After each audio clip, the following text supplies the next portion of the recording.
Coming up on BCIT Magazine, the Blodell Conservatory is looking at 4 new proposals in an effort to help keep it open. A local hair salon is creating an army of redheads to raise awareness for cystic fibrosis. And it's Craft Beer Week, and we'll find out what that means for beer drinkers in Vancouver. Good afternoon and welcome to BCIT Magazine. I'm Gareth Maddock-Jones. And I'm Natalie Langston. The Blodell Conservatory has been facing closure since late last year, but as Leanna McCarthy reports, 4 new proposals concerning the future of the site may provide the key to keeping it open. It's a tropical paradise in danger of going extinct. The Blodell Conservatory's closure has been put off for now, and with 4 proposals concerning its future under review by the Vancouver Parks Board, lovers of this place remain hopeful it will stay open. Gardener Carl Heimerson took me on a tour of the place he's grown so fond of. I think it would be a tragedy. I think it would really be a gem of the city that would be lost. And I don't think it should close, but it's also hard to imagine it closing when you walk around in here. Like, you look around and think, oh, they want to get rid of all this stuff? Why, you know? This is Art. He's one of our stars of the show. He's a blue and gold macaw. He's fairly friendly. He likes the ladies more than he likes the guys, but we've become buddies, but he throws a fit every now and then. The Van Dusen Garden Association and the Friends of Blodell have put in one of the 4 proposals to save the space, hoping to keep it a conservatory. With the building's aging roof and budget constraints moving the hand of the Parks Board, Vancouver Parks Board Chair Aaron Jasper says he's intrigued by the Van Dusen option. We have a very successful partnership with that association for over 30 years, and I think this is exactly what we were looking for. Let's think outside the box. Let's see what other options there are that can help us tackle the annual deficit, and also maybe let's see if we can find some ways of raising the $2 million+ to do the repairs that are needed. With the conservatory's future hanging in the balance, patrons have a little more time to enjoy the natural beauty of this place and keep wishing for it to stay open. Leanna McCarthy in Vancouver for BCIT Magazine. A Vancouver architect is taking materials thrown away from film sets, back alleys, and the garbage dump to create an interior designs. Gareth Maddock-Jones has more. Vancouver architect Alex Whitko is co-founder of Organelle Design that creates furniture, architecture, and lighting using found objects.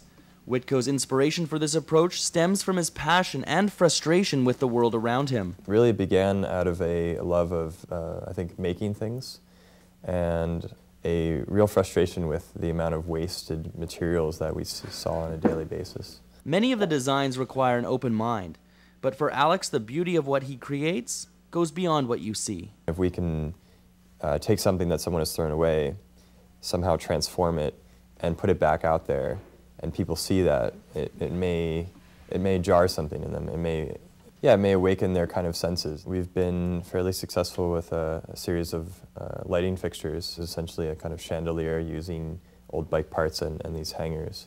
Whitko has also hired a friend to work for his business. He not only appreciates the job, but also what is done on a daily basis. When I've seen some of the stuff they worked, and you kind of work out like, oh, this was originally this was like old coat hangers, like, you know, it's like, wow, I would have never thought of doing that, and I've just seen these things separate, and they've brought them together into like this whole new art. The future for Alex is not something he can predict. However, the designer hopes his work can grow within a community of like-minded people. I would like to see it continue to grow beyond just like having more projects, but actually maybe inspire more people to collaborate with us. I would also like to see it grow in terms of the people that it touches and it connects. Alex Whitko's creative approach will continue to be relevant as the demands on our environment are pushed to their limits. Reusing materials that would otherwise be thrown away to make spaces more beautiful places to live is hopefully not just a unique perspective shared by this designer. Gareth Maddock-Jones in Vancouver for BCIT Magazine. The people of Metro Vancouver take pride in being green, but take a look around. It's not hard to spot environmentally unfriendly plastic water bottles. Jean Law takes a sip and looks into some alternatives. People are buying bottled water despite it costing more per liter than gas. Well, I buy it mainly because it's quick and convenient, and it's portable. Yeah, it really comes down to just that it's so convenient, because every time you're in any store like this, when you look at all the vending machines and everything, it's like one of the biggest selections you can see. It's easier than using like a bottle that you buy and just grab it out of the fridge. But most people do recycle, or at least reuse. I usually reuse them, so I'll carry a water bottle around with me for a couple days, and then I'll just throw it away after that. That way I don't have to waste more of the bottles and I can just fill it up and go. Yes, I do actually. I do reuse them as much as I can. According to Metro Vancouver, over 3 million bottles went to landfills last year, and they want to change that. Well, Metro Vancouver wants to encourage people to drink tap water instead of single-use bottles that you just buy and throw away. A lot of them are recycled, but a lot of them aren't. Even if it's recycled, this is the kind of material that cannot be recycled. So there's still garbage from recycled plastic bottles. And the goal is to reduce the quantity of single-use bottles by 20%. We now have Canada's largest water filtration plant, and this is the largest ultraviolet water filtration plant in the world. So you're looking at cutting-edge technology. There's no reason not to drink this water, to trust it. Tap water, drink it. Metro Vancouver has gone from zero recycling to 55% relatively quickly. Now their goal is 70% by 2015. Now the main factor here is reduce. If they can divert 3 million of these from landfills, then that goal isn't too far off. Gene Law in Burnaby for BCIT Magazine. May 10th to the 16th is the inaugural Vancouver Craft Beer Week, so reporter Ben Milger set out to find out what craft beer is all about. Microbreweries are about more than just beer. They are about communities and relationships, from the industrial vat to the jugs at the restaurant. Yeah, I do brewer, answer telephones, deliver beer, and do all the personal. I found that actually delivering the beer and talking to the customers builds my personal relationship with them, and it's quite good actually. You know, and they all understand it, but they can ask me anything about the beer and I'll know it, troubleshoot any problems they have or whatever. But I'm mostly just passionate about beer, so I make enough money to survive is fine, and you know, just stay small, and I have a personal relationship with my customers.